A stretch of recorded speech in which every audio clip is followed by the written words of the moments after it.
Thanks for joining us for this CCAA pre-tournament press conference. Joining us today, we have the number 1 seed on the women's side, Cal State San Marcos. And representing the Cougars, we have head coach Renee Jimenez and power forward Michaela Paxson. All right, coach, let's just start off by starting off with the basics. You guys won the regular season title. You guys went 19-1. Just tell me about your guys' drive. I'm sure that was one of the goals you laid out at the beginning of the year to win the regular season. Just talk about the way you guys have met your first goal, and I'm sure there's more behind that. For sure. Yeah. I think, having been we were off for about over 600 days, and I think when we came back, we knew that we didn't know what the year was going to be. We didn't know how many games would be canceled or played.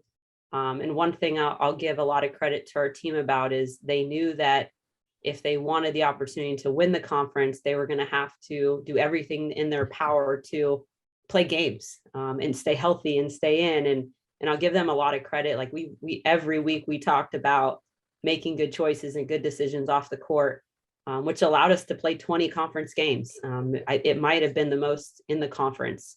And these guys have done everything in their power, and they did everything we asked them to do. Because week to week, day to day, with all the testing, you just didn't know what it was going to be. So this was probably the toughest CCA championship I've ever won as a coach, just with so many unknowns each week. And these guys were so resilient that this was earned. This was not a walk in the park for anybody. So I'm just really happy that, this was, like you said, it was the top of our list in terms of goals and things that we wanted to accomplish. But there was a lot that went behind it, from not just the players, but Jennifer Milo and our president and everybody being on board with keeping this group healthy and safe, and kind of bubbling them and allowing them to do what they do, which is play really hard and win basketball games.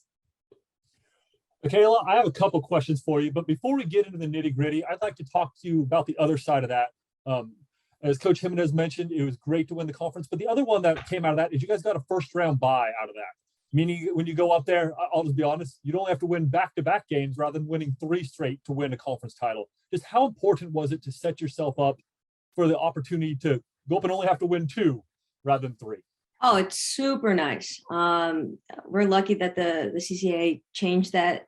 Instead of playing 3, we get to play 2.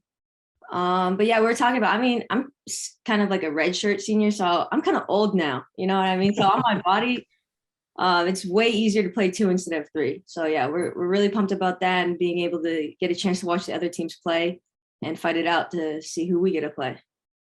Well, I was going to save this question for you a little later, but since you already talked about being old and that body taking a little bit of hit on these tournaments, the thing that stands out to me, I looked through those stats for Cal State San Marcos on the page. You guys are at the top of scoring, but you guys are second in defense.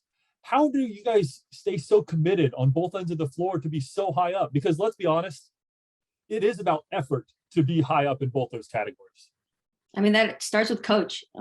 She said it from the start, defense is going to win our games. So we just drill it in practice. We probably do more defense than anything. And we let the defense create our offense. So. Coach, I'd like to talk to you a little bit about some of the necessities during a tournament type of time. As we mentioned, you guys might only have to play back-to-back, but a tournament is a little different than a regular season. Just seems like Cal State San Marcos features the number of players that can score. You guys seem to have pretty good depth. How important is it for your depth situation in a tournament like this? Yeah, it's huge. I think that one of the things that's been in our favor all season is our experience. We probably return the most experienced group in the conference besides East Bay, which is why you see them having such a great year too, is that they had a lot of returners come back. The conference overall is really young, which is really exciting too, because it's going to be really tough moving forward.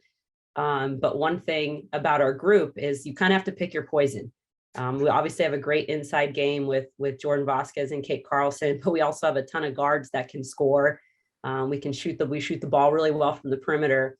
But really our staples are defense, and as much as sometimes I can feel our team pressing offensively, I keep reminding them, like, we're good because of the defensive end of the floor. We're good when we let our defense generate easy offensive points for us.